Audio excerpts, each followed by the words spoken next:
एक महिला ने अपनी ही आंखों के सामने अपने बेटे को अपने पति की प्रेमिका की गाड़ी से कुचलकर मरते हुए देखा। लेकिन जब उसने सबूत जुटाकर उस महिला को अदालत में घसीटा तो उसे बिल्कुल भी अंदाजा नहीं था कि उसका अपना पति, जो एक वकील था, उसी कातिल महिला का साथ देगा। इतना ही नहीं, उसने अदालत में झूठे सबूत पेश करके अपनी ही पत्नी को बेटे की मौत का दोषी साबित कर दिया और उसे जेल भिजवा दिया। महिला बार बार अपने पति से पूछती रही, आखिर तुम ऐसा कैसे कर सकते हो? वह हमारा अपना बेटा था। लेकिन उसके हर सवाल के जवाब में पति सिर्फ खामोश रहा। जेल में भी उसकी मुश्किलें खत्म नहीं हुई। पति की प्रेमिका ने पैसे देकर कैदियों को उसके खिलाफ भड़का दिया। उसे हर दिन यातनाएं दी गई।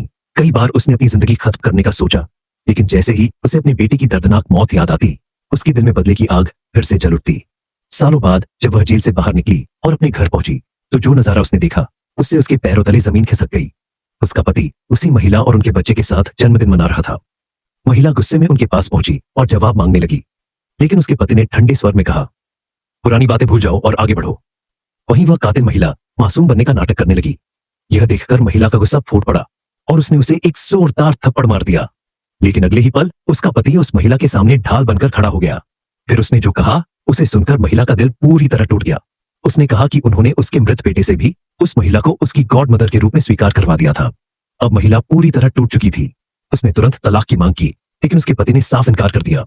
अब उसके पास सिर्फ एक ही रास्ता बचा था, अपने बेटे के लिए इंसाफ। सच को दुनिया के सामने लाने के लिए उसने खुद सबूत ढूंढने का फैसला किया। लेकिन क्या वह असली अपराधियों को बेनकाब कर पाएगी, या फिर इस बार भी उसके खिलाफ कोई नई साजिश रची जाएगी?